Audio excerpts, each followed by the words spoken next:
5월 8일, 지난 5월 8일이죠. 5월 8일은 어떤 날이죠? 어버이날. 아마 모르시는 분이 없을 겁니다. 어버이날입니다. 이 어버이날은 70년 전에 저희 나라에서는 제정을 했습니다. 그래서 1956년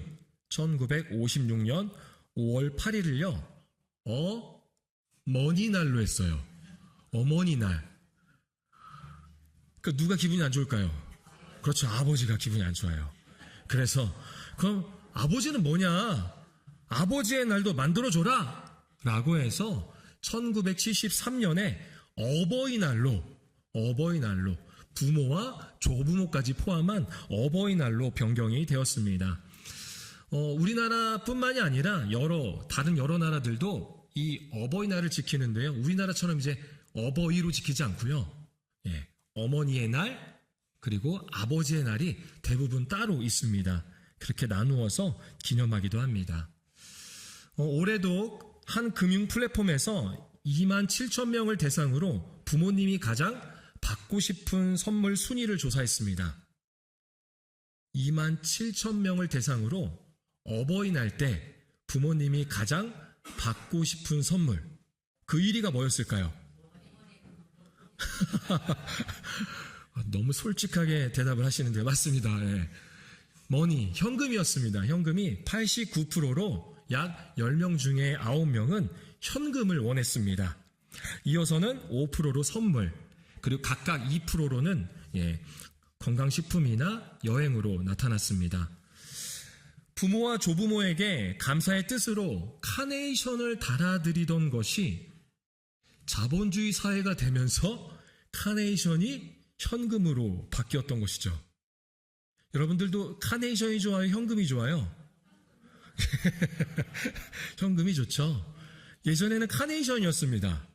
다른 거 안 하고요. 카네이션만 달아드렸어요. 처음에는. 근데 이게 이제 바뀌었죠. 현금으로 바뀌었습니다. 좋은 걸까요? 나쁜 걸까요? 다들 대답은 하시는데 여기서는 대답을 멈추시네요.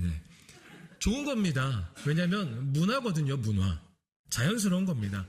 감사의 표현은 카네이션이 될 수도 있고 여행이 될 수도 있고 그리고 현금이 될 수도 있는 겁니다. 감사의 표현이 된다면 되는 것이죠. 오늘은 어버이주일입니다. 보통 어버이주일 하면요, 효자, 효녀에 대한 예화, 그리고 폐류냐에 대한 예화, 이것을 비교하면서 결국 여러분 효도하세요 라고 설교를 하는데요. 저는 오늘 좀 다른 식으로 접근을 하려고 합니다. 이미 여기 계신 많은 분들이 부모 세대이고 또 부모 세대가 될 것이기 때문입니다. 성경에서 보여주는 아버지의 모습, 그리고 어머니의 모습, 그리고 하나님 아버지의 모습을 보면서 내가 부모로서 이런 모습을 갖춰야 하고 또 나의 부모님이, 하나님이 나를 이렇게 돌보시고 사랑하셨구나 라는 것을 깨달으면서 감사와 은혜를 기억하는 시간을 갖기를 원합니다. 첫 번째로는 아버지의 모습을 함께 볼까 합니다. 마가복음 5장 22절에서 23절입니다. 마가복음 5장 22절에서 23절 함께 읽어보겠습니다. 회당장 중에 하나인 야이로라 하는 이가 와서 예수를 보고 발 아래 엎드리어 간곡히 구하여 이르되 내 어린 딸이 죽게 되었사오니 오셔서 그 위에 손을 얹으사. 아멘. 회당장 야이로의 이야기입니다. 회당장 야이로. 회당에서 장이라는 거예요. 우리로 말하자면 아마 국회의장 정도 되지 않을까 싶습니다. 굉장히 높은 직급이죠. 당시 회당장은요, 유대사회에서 존경을 받던 그런 지역의 유지입니다. 나이도 지긋하고 체면도 대단히 중요한 사람이었습니다. 반면에 예수님은요, 당시 주류사회에서 종교적으로나 정치적으로 배척을 받던 젊은 청년이었습니다. 인기는 대단히 많았는데 종교적으로, 정치적으로 배척을 받던 30살 초반의 젊은 청년이었습니다. 그런데 이 대단한 회당장이 수많은 인파 앞에서 젊은 예수님의 발 앞에 엎드렸습니다. 왜 엎드렸을까요? 그렇죠. 딸을 위해서. 내 어린 딸이 죽게 되었사오니 자식을 살릴 수만 있다면 내 사회적 지위나 알랑한 자존심 따위는 아무래도 상관없다는 겁니다. 아버지는 그렇습니다. 우리 아버지들은요, 겉으로는 참 무뚝뚝해 보입니다. 하지만 그 등 뒤에는 자식을 위해 수없이 체면을 버렸던 야이로의 눈물이 배어져 있습니다. 직장에서 상사에게 머리를 조아리고 또 억울한 일을 당해도요, 그냥 묵묵히 참아냅니다. 요즘에는 은퇴 후에도 헬멧을 쓰고 오토바이를 몰면서 배달을 뛰는 아버지들이 많다고 합니다. 그 이유는 내 자식, 내 손주 하나라도 더 먹이고 좋은 거 사주기 위해서 그렇게 한다고 합니다. 오늘 이 자리에 계신 아버지 성도님들, 여러분은 자식을 위해 기꺼이 세상 앞에 엎드린 이 시대의 야이로입니다. 그 무거운 짐을 지고 평생을 버텨오신 아버지들의 헌신에 존경을 표합니다. 우리 아버지 세대를 위해서 우리 박수 한번 보내도록 하겠습니다.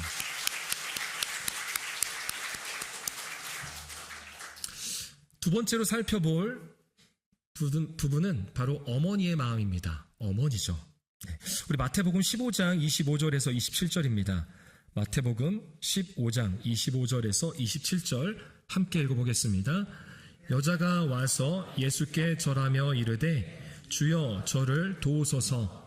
대답하여 이르시되 자녀의 떡을 취하여 개들에게 던짐이 마땅하지 아니하니라. 여자가 이르되 주여 올소이다마는 개들도 제 주인의 상에서 떨어지는 부스러기를 먹나이다 하니.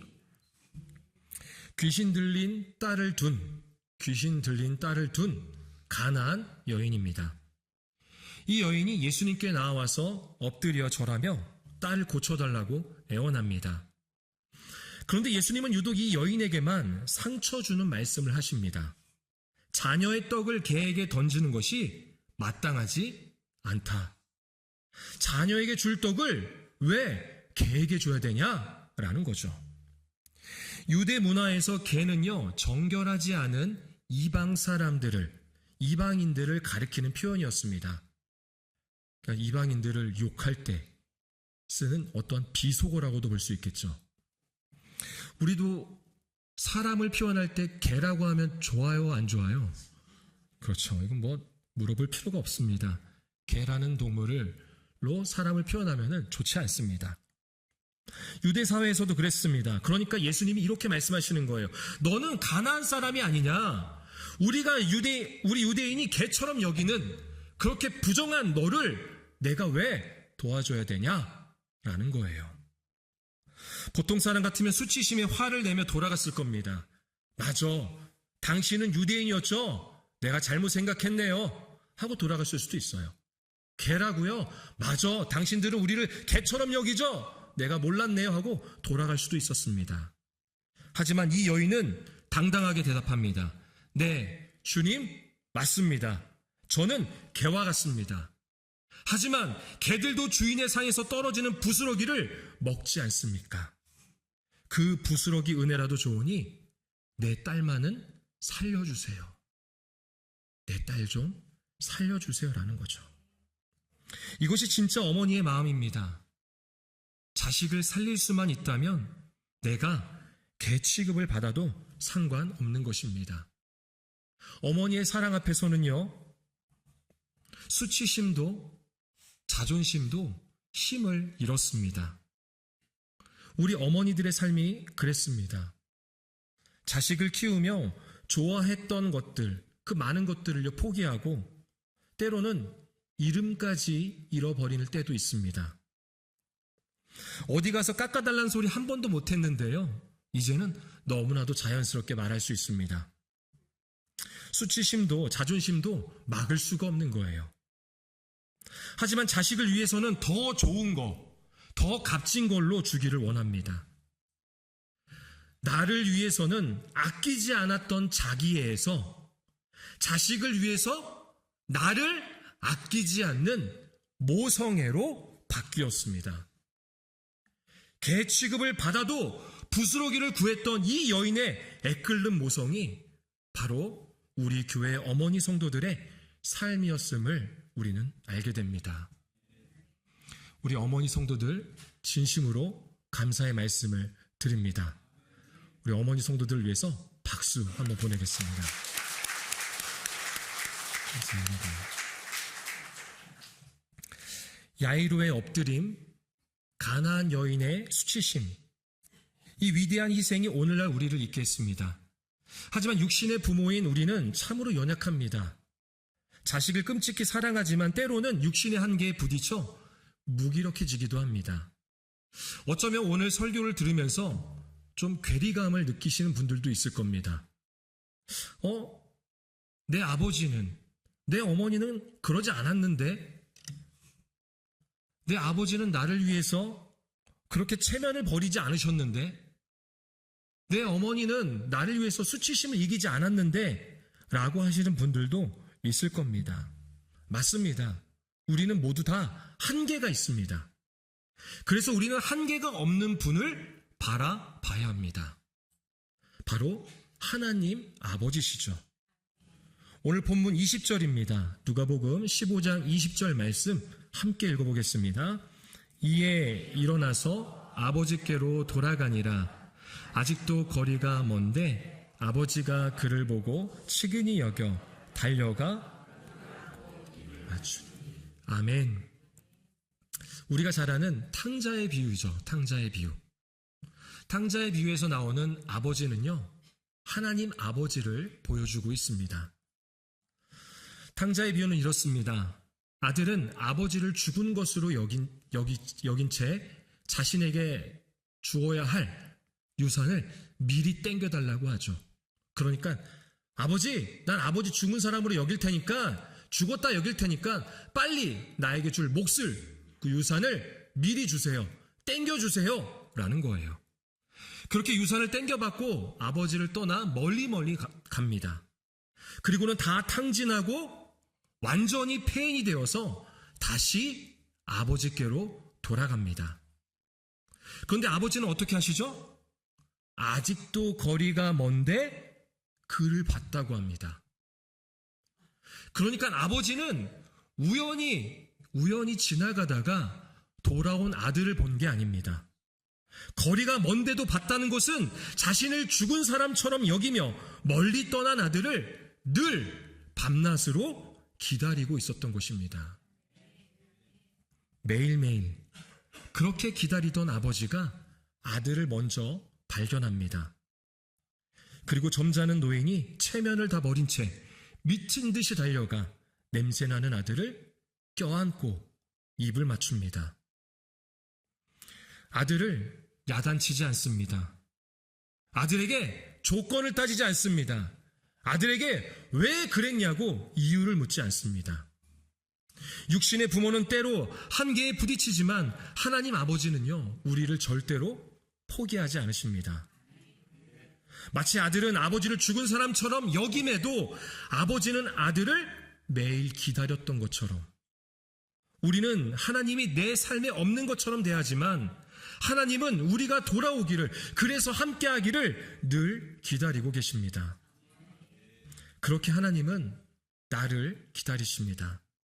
저와 여러분을 아버지 되신 하나님께서 매일 한순간도 빠짐없이 기다리고 계십니다. 그렇다면 왜 하나님은 우리를 기다리시는 걸까요? 지난 4월 30일에 방영된 꼬리에 꼬리를 무는 그날 이야기, 줄여서 꼬꼬무라고 합니다. 꼬꼬무에서 소개된 사연입니다. 1991년 8월 5일이면 여름이죠. 굉장히 더웠겠죠. 8월 5일 저녁 경기도 안산시 단원구의 한 동네에서 당시 초등학교 6학년이었던 정유리 양이 아이들과 그리고 사촌들과 놀고 있었습니다. 그런데 어떤 낯선 아저씨와 아주머니가 나타나서 봉고차에 강제로 태운 것입니다. 납치죠. 아이들은 놀라서 곧바로 정유리 양의 아버지에게 말을 했습니다. 아버지는 파출소로 달려가 외곽도로 차단과 그리고 자동차 검문을 다급히 요청했습니다. 하지만 다음날 아침 파출소에 확인해 보니 경찰 담당자가 교대하면서 제대로 인수인계가 이루어지지 않아 사건 접수가 되지 않았던 것입니다. 초기 수사 실패 이후 아버지는 생업을 거의 포기하다시피 하고 딸을 찾아 전국으로 헤맸습니다. 트럭을 개조해서 전단지를 붙이고 전국 방방곡곡을 돌면서 딸이 돌아오기만을 기다렸습니다. 그렇게 지금까지 35년이 지난 지금도 백발이 성성한 노인이 되어서도 여전히 거리를 헤매며 딸을 찾고 있습니다. 주변 사람들은 말합니다. 이제 그만해도 된다고. 충분히 했다고. 이쯤 하면 정말 열심히 한 거라고. 또는 현실적으로 살아있을 확률은 없다고. 하지만 부모의 시간은 딸을 잃어버린 그날에 멈춰 있었습니다. 왜 그토록 딸이 돌아오기를 기다렸던 것일까요? 35년. 결코 짧지 않은 시간입니다. 35년의 눈물과 아픔은, 그 기다림은 쉬운 게 아닙니다. 방송이 끝나갈 무렵 이 아버지가 방송국으로 편지 한 통을 보내왔습니다. 맞춤법도 틀리고 삐뚤빼뚤한 글씨였지만 그 짧은 문장은 그가 딸을 포기하지 않고 기다리고 있는 이유가 담겨 있었습니다. 그 편지에는 이렇게 적혀 있었습니다. 너는 오지 않지만 너를 기다린다. 너는 올 것이니까. 너는 오지 않지만 너를 기다린다. 너는 올 것이니까. 여러분, 과연 아버지는 딸을 만날 수 있을까요? 사실 이 질문은 의미가 없습니다. 왜냐하면 아버지는 딸이 올 때까지 기다릴 것이기 때문입니다. 하나님께서 저와 여러분, 우리를 그렇게 기다려 주셨죠. 하나님 아버지가 저와 여러분을 기다려 주셨습니다. 그리고 지금 여러분들이 기도하고 있는 그 한 사람 한 사람도 하나님 아버지는 기다리고 계십니다. 다시 돌아올 때까지, 다시 만날 때까지. 말씀을 맺겠습니다. 우리의 아버지들은요, 체면을 버리셨습니다. 우리의 어머니들은요, 수치심을 이겨내셨습니다. 우리 부모가 되시는 성도님들 감사하고 존경합니다. 또한 무엇보다 우리가 그러한 부모가 되기를 원합니다. 체면도 버리는 자녀에 대한 열정, 자녀를 위해 수치심을 이겨내는 그 사랑이 우리 모두에게 충만하기를 소망합니다. 그리고 나를 기다리시는 하나님을 기억하시길 바랍니다. 우리가 돌아갈 용기를 내지 못해 주저앉아 있을 때 아버지 되신 하나님은 예수 그리스도의 그 십자가의 피로 우리에게 편지를 쓰십니다. 내 사랑하는 아들아, 내 사랑하는 딸아, 너가 비록 지금은 나와 함께하진 않지만, 나를 떠났지만 나는 여전히 너를 기다린다. 너가 결국 내 품으로 돌아올 것을 아니까. 내가 너를 끝까지 포기하지 않을 것이니까. 우리를 기다리시고 우리를 포기하지 않는 그 하나님을 더욱더 의지하며 우리가 기도하고 있는 그 한 사람 한 사람을 우리가 주님께로 또한 기도하고 또 주님께로 영접하게 하는 귀한 주님의 자녀, 백성이 되기를 소망합니다. 무엇보다 주님은 결코 우리가 기도하는 그 한 사람 한 사람을 포기하지 않으십니다. 지금도 기다리고 계십니다. 내가 기다리는 그 시간보다, 그 애끓는 마음보다 더 크신 마음으로서 우리 하나님께서 우리가 기도하고 있는 한 사람 한 사람을 기다리고 돌아오게 하실 것입니다.